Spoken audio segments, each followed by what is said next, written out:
Hey guys, it's Siobhan with To Kitty and Beyond.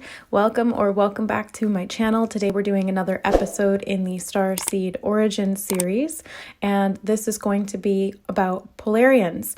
So Polarians come from the constellation Polaris, or the star Polaris. There's something about their soul that's very in alignment. Souls from that group tend to be very integrous, if that's even a word. They're very in alignment with their needs and how they express that within a group. Polaris is the North Star, so it is aligned with our North Pole. That's why it seems like the whole galaxy sort of spins around that from our point of view. It's because it's aligning with our North Pole. So as the Earth rotates, we see the North Star as being very stable. We use that for navigation. We use that for guidance as well. So Polarians tend to be able to help us find our inner North Star and move towards it in a really cohesive, integrity-bound, moral, ethical kind of way. Polarians are, as humans, very loyal, very constant, very consistent. A Polarian starseed can sometimes be loyal to a fault. So it's important for Polarians, if you resonate as a Polarian, to make sure that you're identifying whether your loyalty is well placed or not, because sometimes within this earth realm, it may not be, and it could be to your detriment. But that being said, Polarians are fantastic friends, supporters, co-workers. They are really all about the group, oneness, wholeness, unity. They take everyone's opinions and emotions into consideration. They're very group-oriented beings. They are really the glue that holds together families, teams, friends, social groups. They really are that core driving force between and behind community. So they are, as souls, very about togetherness, very about inclusivity. They can be a little bit slow to change sometimes because they like things to be stable. They're very stable, very grounded beings.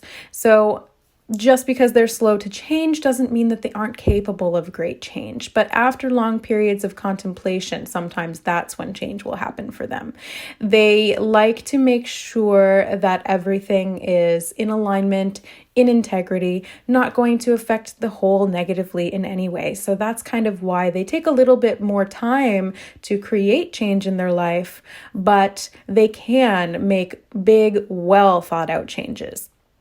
Now, every soul group has both a functional and dysfunctional expression. So some of the dysfunctional expressions of Polarian starseeds within human incarnations can show up as feeling really stuck. So sometimes the time that goes into kind of making those decisions to change or creating changes within a group or within a unit, it can lead to stuckness because there's hesitation there. There's a resistance to change on some underlying level, which can lead to stagnation, right? So if things are not changing when they need to be changing, that's when it becomes an issue.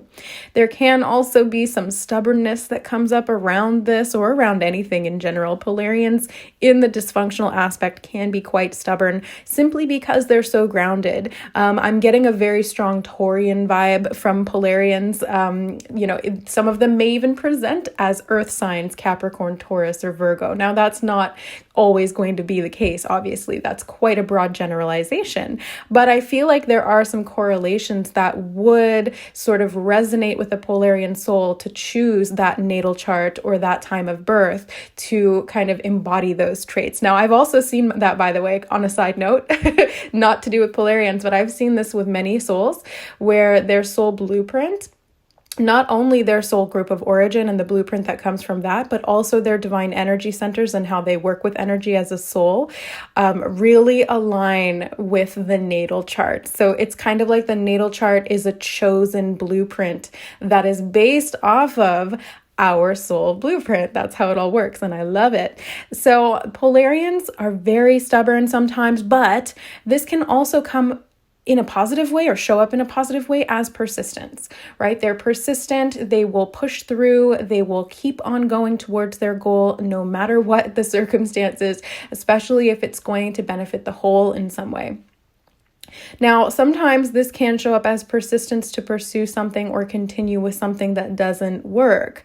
Now, that's where it needs to be a little bit, we need those Polarian souls to discern whether or not that's actually something that is in alignment with them. Because Polarian souls, when they get an idea in their head, because they're so stubborn and they just put their head down and go at it, it's kind of like you can end up, if you're a Polarian soul, on this path for years and years, not necessarily actually benefiting from that, or it's not actually in alignment with who you are at soul level and what your needs are.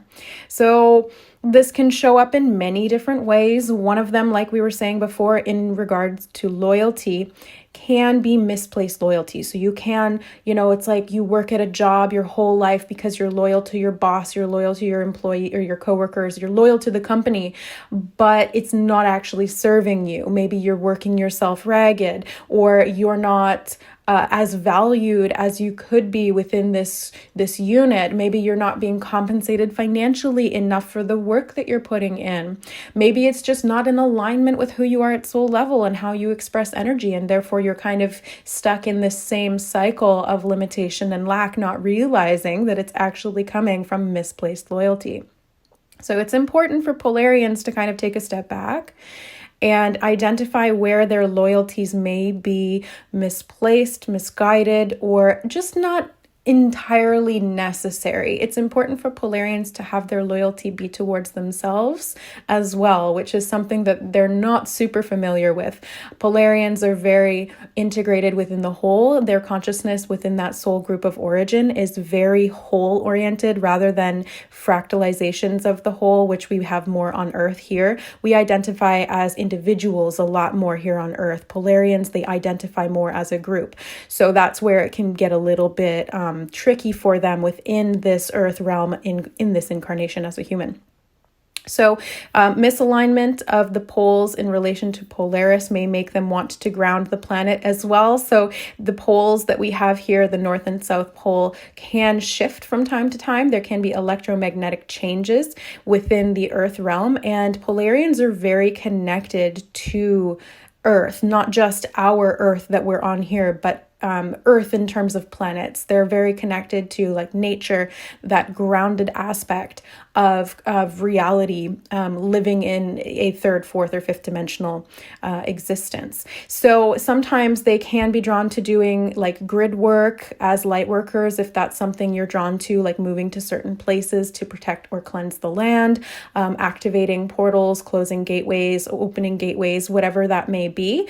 So there can be sometimes almost like they want to ground the planet, but they're not necessarily doing it as efficiently as they could be, or they're putting a lot of energy into it, but they're not, it's not in their best interest to be doing that kind of thing. So they have the best intentions at heart. Polarians are really, they have beautiful, warm, loving, giving hearts. It's one thing about Polarians that you really feel when you come into contact with them. They're very grounded, they're very loving, they're very inclusive.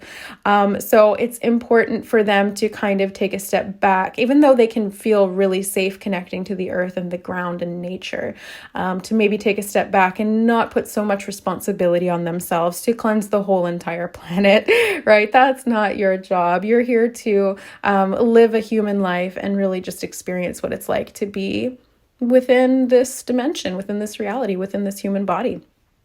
So sometimes though, because they want to fix the earth and the alignment, and they want to heal the planet so much, they can feel really unsettled when the earth changes in any way. So whether this is weather changes, climate changes, societal level changes, they feel very disrupted by those. They're very impacted by that energetically and physically in their grounding ability. So because they're so connected, they're very yeah, they can be very empathic, very clairsentient, very connected to the physical body and the sort of spirituality therein, connected to the earth.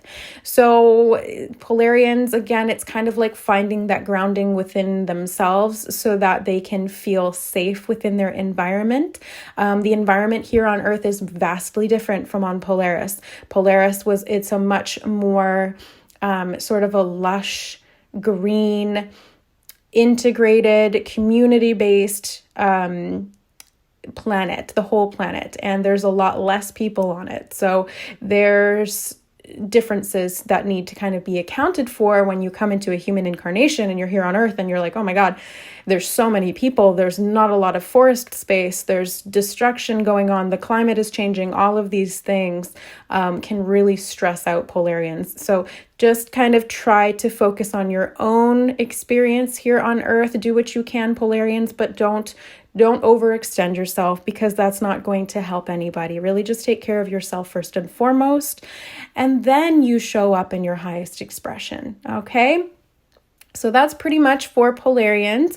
If you guys are looking for any additional information on Polaris, I saw that Cosmic Empress has a great video of her experience within the Akashic Record of the planet Polaris from a very subjective point of view. So if you guys want to look at that, I will see if I can leave the link up here in the video or in the description box, or you can just go to Cosmic Empress's YouTube channel and check it out for yourself. But yeah, these are just my experiences working with Polarian souls. I also have another video that I made last year, I believe, on Polarian souls. It was an energy update because I had been working with a very high frequency number of them around that time. And I was getting information in regard to how they were helping to heal the planet and how they were activating humanity. So if you guys are interested in that, you can check that out. I will link it here as well. So thanks so much for listening. And for all you Polarian souls who are here, bless you, my lovely, beautiful beings that you are. We're so grateful to have you here.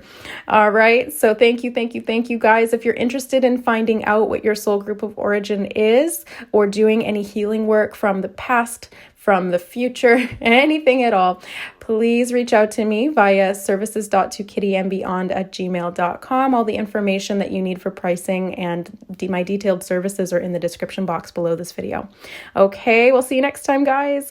Oh, and by the way, the next episode in the Starseed Origin series will actually be Andromedans by request. So I was going to leave that for a little bit later, but we're going to talk about Andromedans next. So stay tuned. Okay, guys, I love you. Bye.